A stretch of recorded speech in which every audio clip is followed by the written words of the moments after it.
been something you wanted to do for 20 years or more. Why was this story something you felt was worth sticking through after all those years? 원작을 처음 읽었을 때 영화를 만들고 싶다는 생각을 했어요. 그게 20년 전인데 실제 작업을 한 것은 15년 됐습니다. As soon as I read the novel, I immediately knew that I wanted to adapt this into a movie. And back when I first read the novel was 20 years ago, but the actual adaptation work had taken me 15 years. 제가 이 작품에 매달려 온 이유는 일단 원작이 굉장히 훌륭한 요소들을 다 담고 있었어요. 제가 좋아하는 것들, 아이러니, 부조리한 유머 이런 것들요. And the reason why I didn't give up on the adaptation project was the original novel already had so many brilliant elements that I like, such as irony or absurdist humor. 그런데 거기에 더해서 제가 읽으면서 내가 이걸 영화로 옮긴다면 이런 걸 좀 더 하고 싶다, 이런 거 고치고 싶다라고 생각한 게 한 가지 있었거든요. 뭐냐면은 아내와 아들이 만수 그때 소설에서 주인공이 다르지만 그 주인공이 어떤 나쁜 일을 한다든지 눈치채면 어떨까 마지막에 그런 생각을 했습니다. 그 아이디어가 너무 좋은 것 같아서 그것을 세상에 나오지 않고 하는 것 너무 아깝다는 생각을 했어요. In addition to the elements I already enjoyed in the novel, there was one thing that I wanted to add or change if I were to adapt the story, which is that unlike in the novel, in the end the children and the wife realize what this main character has been doing. And I liked my idea so much that I thought it would be a waste if I don't bring it to the screen. Beyond, you obviously worked with Park before. How reuniting after I think 25 years to do this movie, how did that feel, and what was it like to kind of reconnect as collaborators? Yeah, as you know, we worked together 25 years ago, and yeah, he's almost the same, and we've been friends so far. So we drink together, we have dinner together. He sometimes comes to my house, and we support each other's projects, and we sometimes watch movies together. Yeah, we're good friends, so I was very happy, and I had really fun with working with him. And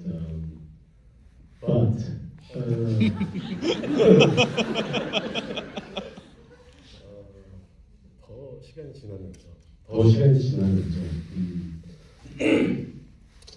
보통 이렇게 나이가 점점 들면 사람이 좀 이렇게 너그러워지고 편안해지고 그래야 되는데 이럴 때만큼은 어떤 그 이전에 25년 전보다 훨씬 더 까다롭고 더 예리하고 예민한 그런 감독님이 되셨어요.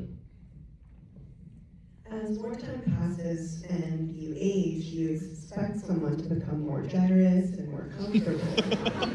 However, at least in a working sense, 25 years later, Director Park is even more particular and more sensitive. So I just wanted to point that out. For you, Director Park, why did you always have Young in mind for this role, and like what was it about him that you felt would really stand out as Mansu? 사실 25년 동안 내내 제가 이제 항상 같이 갈 기회를 노려왔는데요. 항상 뭐가 잘 맞지 않았어요. 할 만한 역할이 없던가 아니면 시간이 잘 맞지 않다든가 이런 이유로 이렇게 세월이 흘러버렸습니다. So for the past 25 years, I've actually been always looking for opportunities to work together with him again, but it's never quite worked out because we never had the right role for the project or because of scheduling conflicts. 이 작품 디 X를 미국 영화로 만들려고 했기 때문에 그때는 또 병원은 너무 젊고 이 역을 하기에 처음에 이 역을 준비했습니다. 이제 너무 젊었고 또 배우이 아니니까 당연히 맡길 수가 없었죠. Back when I originally planned this project, which was titled Yes at the time, it was supposed to be an American film. At the time, Myung-won was too young to play the role, and in addition to that, he wasn't white. 미국 스튜디오들이 아무도 저희가 원하는 만큼 예산을 대주겠다는 데가 없었기 때문에 결국 시간이 많이 흘러가지고 한국 영화로 만들게 됐어요. 그러다 보니 나이가 딱 맞게 된 거예요. 그 사이에 늙어버렸어요. 충분히 그 숙성이 된 거예요. 와인처럼. 그래서 정말 이게 운명에 이게 운명이 이렇게 정해진 길로 가는 것인가 하는 생각이 드는 만큼 이렇게 딱 만나게 되었습니다. But no American studio offered me the budget that I wanted, so this ended up turning into a Korean film. And over those years, Myung-won turned old, and he reached the right age. You could almost say that he's aged like fine wine. And so I think it was almost a fated pathway that was leading us both together at this crossroad. 그래서 한국 영화로 바꾸겠다는 결정을 하자마자 각본 수정을 하기도 전에 그냥 미국 영화 각본을 먼저 대뜸 보내버렸어요. 빨리 그 시간을 예약을 하기 위해서죠. So as soon as I decided to turn this into a Korean film, even before I made changes to the film to make it into so that it's set in Korea, I immediately sent a version of the American film script to Myung-won so that we wouldn't have their scheduling conflicts again. 그러니 뭐 아마 배우 본인이 당황스러웠을 거예요. 한국 영화 각본이 왔는데 이거 뭐라고 왔는데 이거 뭐 뉴잉글랜드 지역 배경으로 해서 알리시아라는 아내를 데리고 사는 하우드라는 남자를 연기하라고 보낸 거니까 다 황당했겠죠. And I'm pretty sure that Myung-won was very flustered at the time because I had told him that this was supposed to be a Korean film, but in the screenplay, the story is set in New England, and it's about a man named Howard with a wife named Alicia. The tone of this movie, I don't think I've seen anything like the way it balances slapstick comedy and almost with incredible drama and great tension. I kind of want to talk to both of you about that. For Myung-won playing Mansu, to do these kind of, the balancing act that you have to do in that performance is really incredible. And I guess how did you kind of wrap your head around the various modulations of the character? I think I'm not old.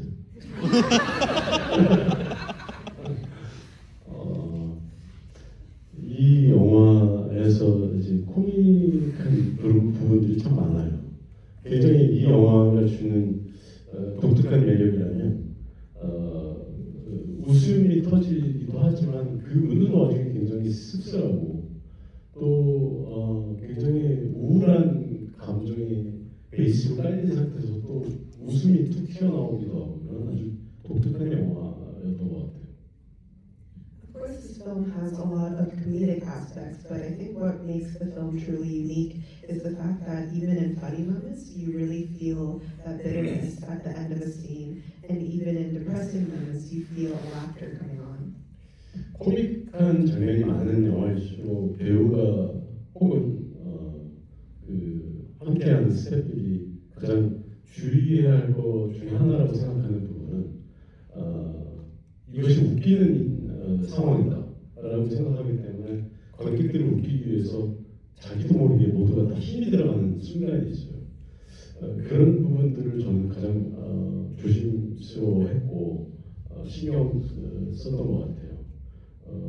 이 캐릭터의 감정 상태는 처음부터 끝까지 굉장히 처절한 상태예요.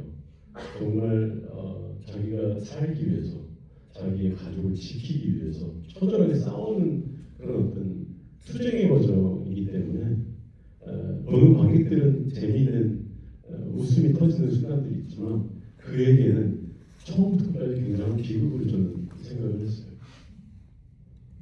With these comedic scenes in particular, I think there might be a tendency for both the crew on the day and for actors to really push the comedy a bit in order to make the situation funny to the audience. However, what I really tried to pay attention to was that we weren't pushing this comedy, because the true emotional arc of Mansu, if you look at it from beginning to end, is of extreme desperation. So he is really fighting this fight, and it's a matter of life and death to him. And even though that this might come funny to the audience, to him it really is a tragedy.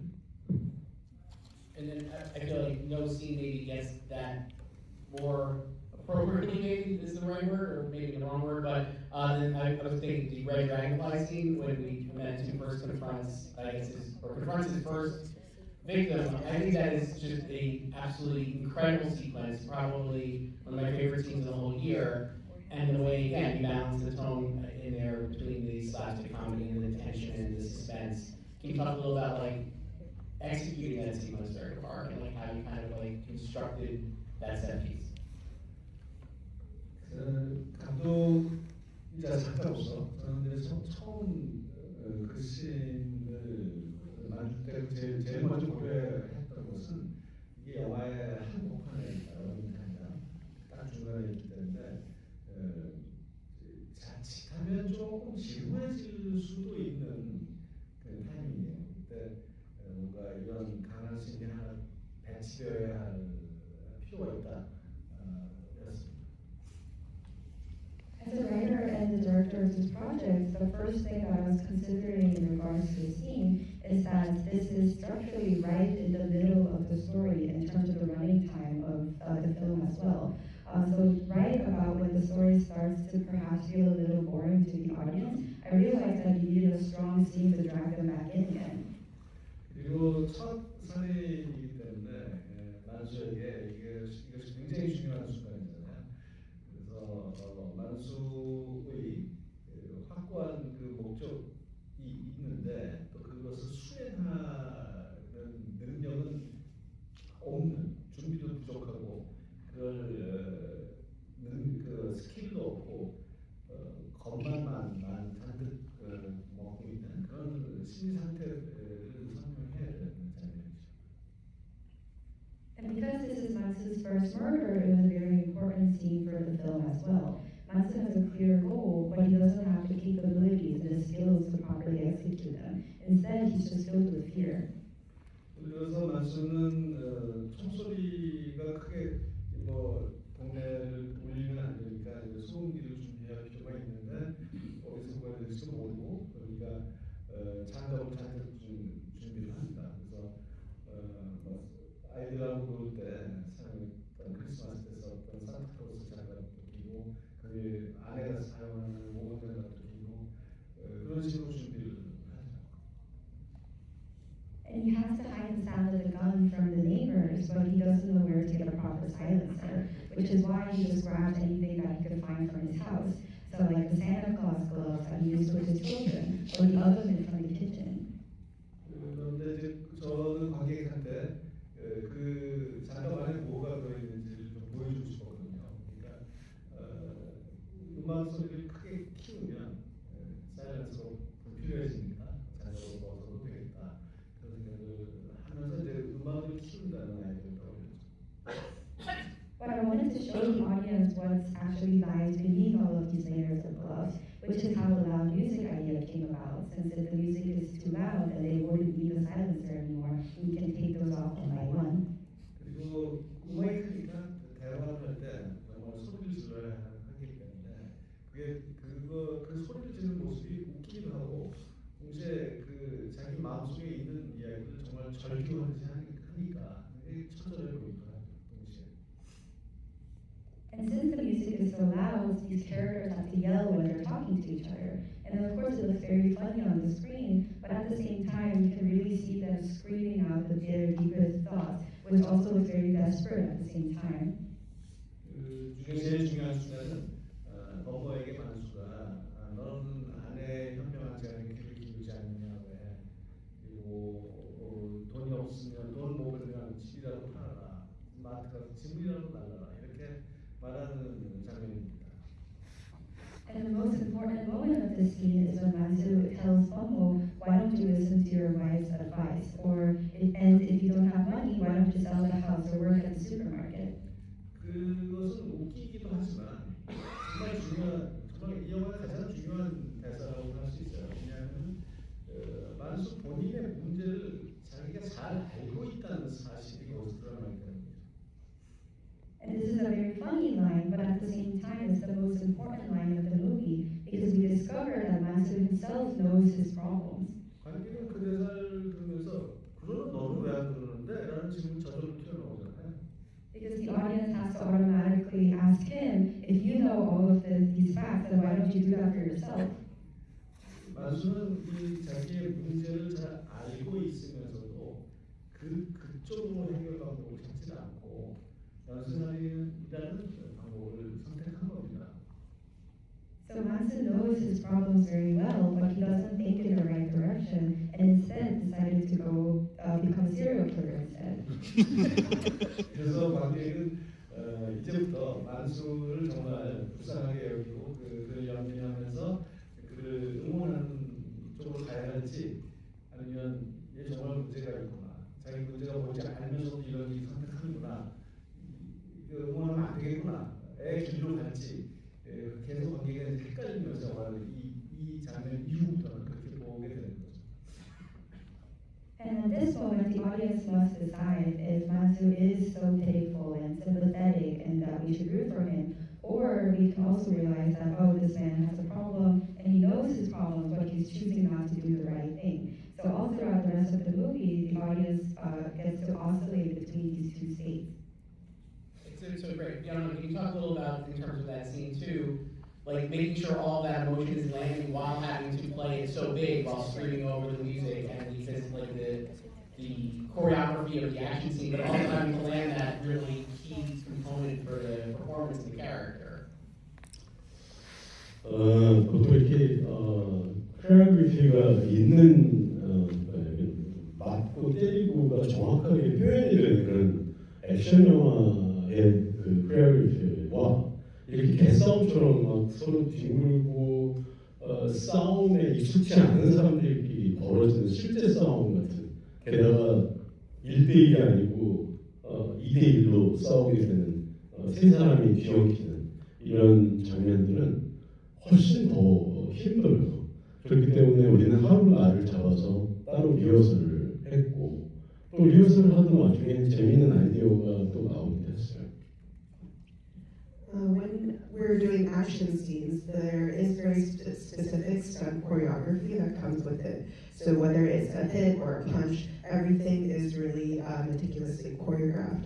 However, what you see here is a dogfight, and it's people who don't know how to fighting. So they're wrestling about, and it's people without experience. And not only that, it's not one-on-one, but it's two-on-one. So it's much more difficult to shoot a scene like this. We took an entire day of rehearsals, and in that process, there were new ideas that came up that we incorporated as well. 갑자기 총을 놓쳐서 서로 싸우다가 총을 놓쳐서 총이 저 캐비넷 같은 데 아래로 들어가서 세 사람이 막 엉금엉금 기어서 그걸 서로 잡으려고 빨리 잡으려고 하는 모습이 굉장히 우스꽝스러워 보일 것 같기도 했고 또 한편으로는 굉장히 그 모습이 약간 불쌍하게 살아가는 인간 군상처럼 보이기도 했어요. The moment where Mansu loses grip of the gun and the three characters are wrestling about trying to get their hand under the cabinet, I thought it would look really visually funny, but on one hand, really pitiful as well. 그래서 이제 그 부분을 감독님께 아이디어를 얘기했더니 감독님도 너무 좋아서 그 부분을 다 이제 또 바꾸시고 또 감독님 또한 어떤 재밌는 아이디어를 또 그 안에 첨가해서 그 씬이 전체적으로 탄생을 했어요. So I pitched that choreography to Director Park, and he really liked it. So it was the storyboard was changed a little bit to be able to incorporate the new blocking, and Director Park put in his own ideas as well to create that scene. 네, 보완하자면 그렇게 개싸움처럼 보이지만 그것이 코리오그래피 되지 않았다는 것이 아니고요. 그렇게 아무렇게나 싸우는 것처럼 보이도록 코리오그래피 된 거죠. 근데 그게 정말 실제로 하기에 참 어렵다는 거죠.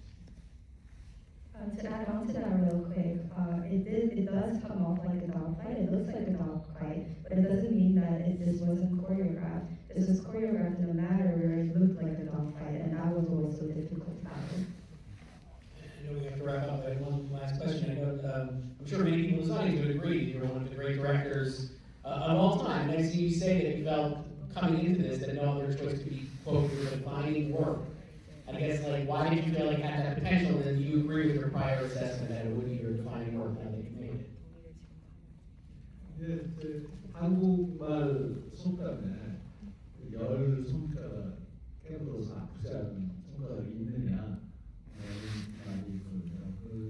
이럴 때 쓰는데 제가 만든 영화들 하나하나가 다 어느 정도는 소중하면서 자부심을 가지고 있고 또 어떤 면에서는 조금씩 부끄럽고 다 비슷합니다 사실은. There's a Korean proverb that says, when you bite all your fingers, all of them are going to hurt equally, to refer to how you can't have a favorite child in the family. So just like that, each and every one of my films are very precious to me, and I'm very proud of them for different reasons. But at the same time, I'm embarrassed of certain elements as well.